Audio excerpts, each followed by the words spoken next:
We are here to celebrate God in the life of our father in the faith, Bishop Oyedepo. Now, I want you to know that the same way God created him, he created you and I. There are many people who are here, they are watching us from different parts of the world. They don't know who we are talking about, but they are following Evangelist Tope Alabi. They just want to know, who are you talking about? The whole world is celebrating him. I was in London a few weeks ago. I was in Canada, also France. Every of our churches globally is being celebrated right now. Just one man. 1 million in one. 1 billion in one. Do you know that because of him, there are some community projects that are going on right now that people are using to commemorate his 70th birthday? In London, in Canada, in Russia, everywhere Living Faith Church is globally. How do you define a man that will call you by name and is calling about 1 billion people by name, one after the other? What a memory. The last time we see whatever we are discussing, the next time we see, that is where we'll continue. So he would ask me, oh yeah, my son, the estate you are building now, how many units is it? Is it joint venture partnership, or you just bought the land?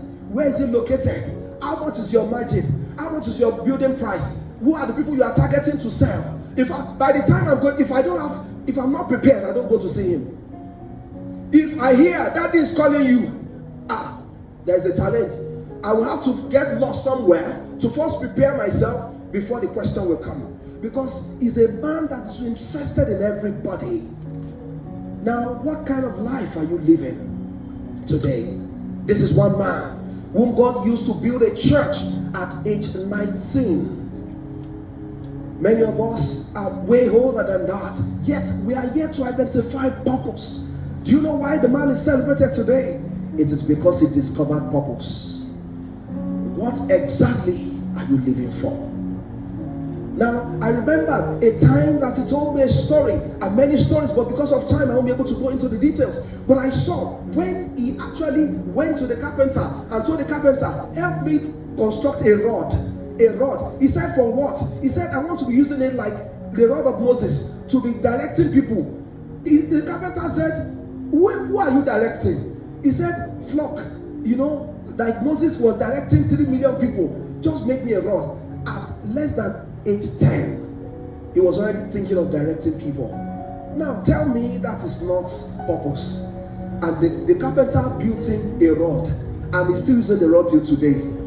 It may not be a physical rod, but truly God has put him as the defender of the faith across the globe. I met a businessman, the group managing director of an organization in France. And the man said, before I can do business with you, I need to know who you know. I said, I know God. He said, forget about God.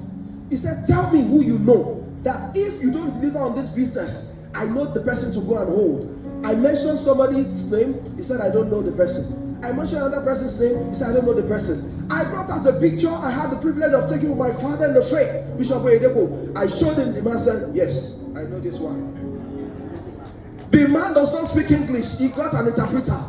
Meaning that the name of the man, your father, my father, is even opening foreign doors. From this mountain, God will give you a name that will open foreign doors in Jesus' name. A great man said, your name can either be a key that others are using to open doors, or a padlock that when it is mentioned, doors are not opened. You either pick one, and it is a function of your purpose if you can identify it. A man from Omuaran that didn't have a similitude.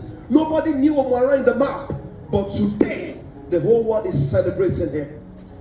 Now, from this mountain, I want to tell you that that name that God will give you that will make nations to arise when it is mentioned, God will give you in the name of Jesus.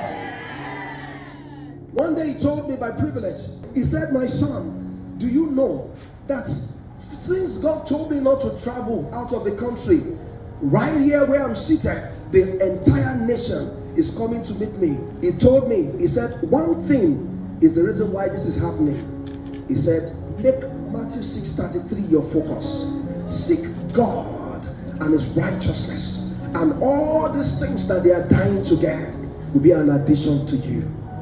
I want to tell you, ladies and gentlemen, there's nothing you desire to see that is not hidden in Matthew 6:33. At least in my own little way, I've followed him and I've tried some of the things he has taught me personally, and it is working for me. You too, you have something to show. In the name of Jesus Christ, lift up your hands and begin to give God thanks.